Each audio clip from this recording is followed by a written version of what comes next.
In 1981, during the by-election campaign in Anson, Isa was actively involved and he was very open about it, in spite of the fact that he was then an employee of the HDB. By his actions, he would have put many people to shame, because many people, when they talk about politics, they say, oh, no. They are afraid to identify themselves with the opposition, let alone come out and campaign for the opposition. But Isa was different. I call that bravery during those times. Now, those of us who know Isa knows that when he had an opinion, he would express it, and my oh my, will he express it. To me, Isa's loss is not just to the family, it is to the party, and it is to the people of Singapore. So rest in peace, Isa. We will continue the fight. You know, in politics, we sometimes have larger-than-life characters. Isa wasn't one of those people. As Wai Fang said earlier, he was never in the front, never in the center of things, but he was always there. And it's a lesson that I recognition of Isa's spirit, where he was always concerned about the poor, the needy families, the children. The committee has put together a plan where they're going to offer bursaries for the lesser fortunate children, the needy families. That was something that was always close to his heart. You know, he was always looking into all these things, including the needs of the Malay community. And in this spirit, the community has put this together so that we will continue remembering all that he has done. Now, this bursary itself is set up to honor, to assist the students from low income and needy families that are studying in the secondary schools at the moment. Now, this award will be given each year up to 3 bursaries, all right? And this will be worth $500 each. I echo with what everybody has said so far, is that he is someone who was always there. He was not right there in the front and the center, except in the rallies when he obviously made his memorable speeches. But he was there during the Punggol East when we went to visit every block in the constituency. And you know, you could see the effort that it took. And I know what it's like to have patients with renal failure and have to go on dialysis, and you know, you have the restrictions on fluid and all those things like that. But I'm very glad that the SDP has taken up this idea of a bursary in his honor, because it's very important. See, I am very fortunate. I had a very good education and I've done reasonably well for myself. But in Singapore nowadays, the quality of your education and your achievements seems to depend a lot on how much your parents can afford. And this is something that we think is wrong. It's something that Isa would have thought was wrong. And it's something that we are trying to change.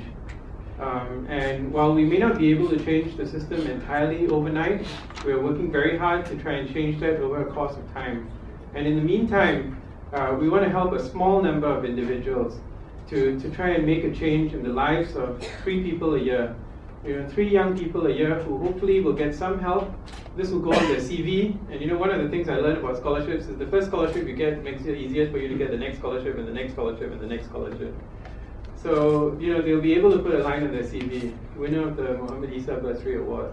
And hopefully this will open the doors. So they will be able to get some of the opportunities that I had. And like I said, pass the word around. The details are on the website. Trying to encourage deserving young people to come forward and apply for the bursary, because I think that's what Isa would have wanted. Thank you. Friend, whom we have come here tonight to honor, it falls on me now to hand over the book that contains love and respect that Isa's friends and colleagues have recorded to Isa's family. But before I do, let me just take a few more moments to say a few words about a man whom I think embodied much of what SDP stands for. It's hard to believe that I have known Isa for close to a quarter of a century now. Isa was already a member of the party when I joined the SDP. But it wasn't until I mentioned during one rally in my maiden election in 1992 that I spent a couple of years during my childhood at MacPherson Estate, that Isa came up to me and told me that he too grew up in the neighborhood. It wasn't long before we realized that we had played football together in one of the grass patches below our flats. Actually, we didn't play so much football as we did quarreling over whether the ball had crossed the line or not. In any case, after a heated exchange, Isa took my ball and ran away. I never saw him again. My family moved away from Circuit Road. When we grew up, our paths would cross again. He had gotten involved in politics before I did. During his early days with the opposition, he was detained under the ISA. He related to me how during his incarceration, a few of his captors had surrounded him and proceeded to punch and kick him.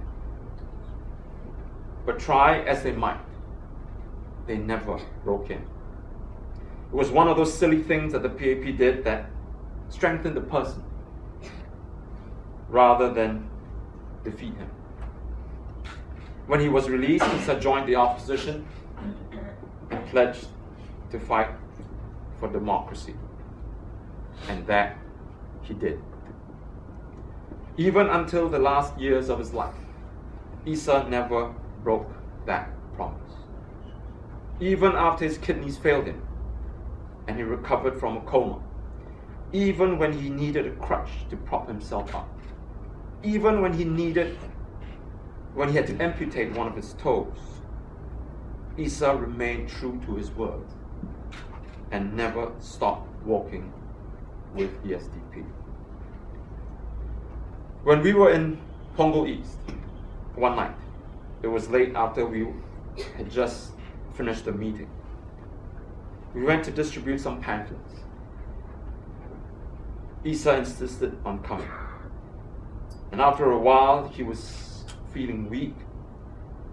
And he said he had to take a rest at the pavilion below one of the blocks. I asked him to go home. We could finish the job. But he said that he wanted to be there for everyone, to be with his fellow Democrats.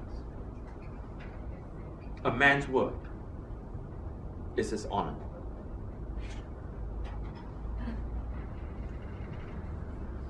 And Isa kept his until he breathed his last breath. This is what Isa taught us. And it is a lesson I want all our members, especially our younger members, to remember. In the SDP, our word is our honor. For Isa, doing the right thing was always paramount. Through the years, in the most difficult of times, Isa always stood with us, and in his steadfast, unwavering manner, in the midst of criticism and mockery, when the hammering from our opponents was at its fiercest and most relentless, Isa always reminded us to do what was right. I'll fight with you, Chi, he once told me. But remember, we must do the right thing, not the popular thing first. If we do the right thing, people will see it. Maybe not right away, but in time, they will. I feel tired, but I will not stop, because I want to see you in Parliament. Then I can retire. All these years, Isa stayed with the party not because it was a vehicle that could get him to power.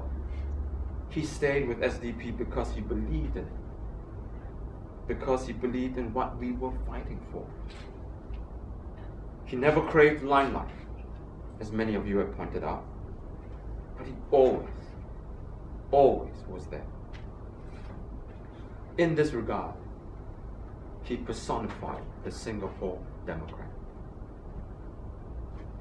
And so, my friends, if we stand a little taller, it's because Isa was there to lift us up.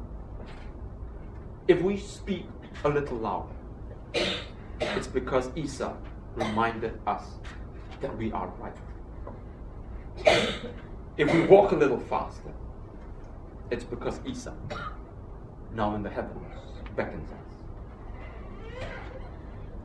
Isa never saw me as Chinese. I never saw him as a Malay. We saw each other as Singaporeans, committed to doing right by this country, no matter what it took. He reminded us and continues to remind us. Singapore is worth getting ridiculed for. Singapore is worth going to jail for. Singapore is worth getting beaten up for. Because ultimately, Singapore is worth fighting for. We miss you, old friend and warrior. You have made us proud. Rest well, my friend. We'll meet again. And when we do, you still have to return me my football. Thank you.